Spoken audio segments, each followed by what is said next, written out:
I share the disappointment expressed by some of our Republican colleagues that there's so much more reform that could have been and should have been made in this reconciliation bill. But as Benjamin Franklin reminded the Constitutional Convention, when you assemble a group of people to benefit from their collective wisdom, you will also get their collective folly. He asked them, from such an assembly, can perfection be expected? He noted that the principal difference between the Catholic and Anglican Church was that the Catholic Church was infallible and the Anglican Church was never wrong. But he reminded them, as sure as we may be of our own perfection and infallibility, we must all doubt a little of that infallibility if we will ever be able to come together for the common good. And the common good is clearly served by this bill, with all of its imperfections and disappointments. The only economic indicator that matters is how people answer this question next year.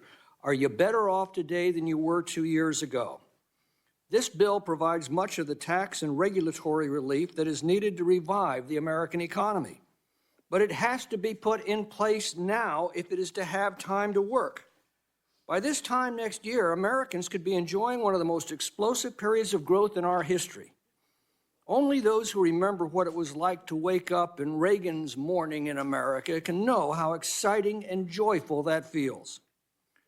Are we to sacrifice all of that in the quixotic quest for perfection?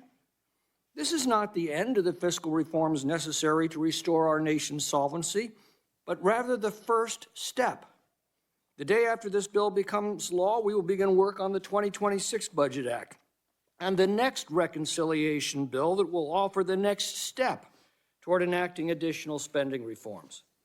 But if we falter in taking this first step, we can't get to the next one.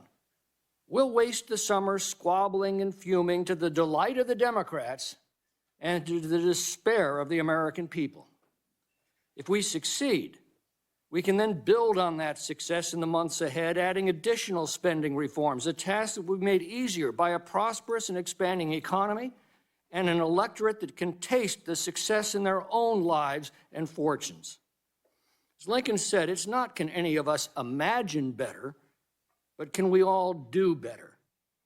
He said, we can't escape history, for we will either nobly save or meanly lose the last best hope of mankind. He said, we must disenthrall ourselves, and then we will save our country. Let's do that today. I yield back.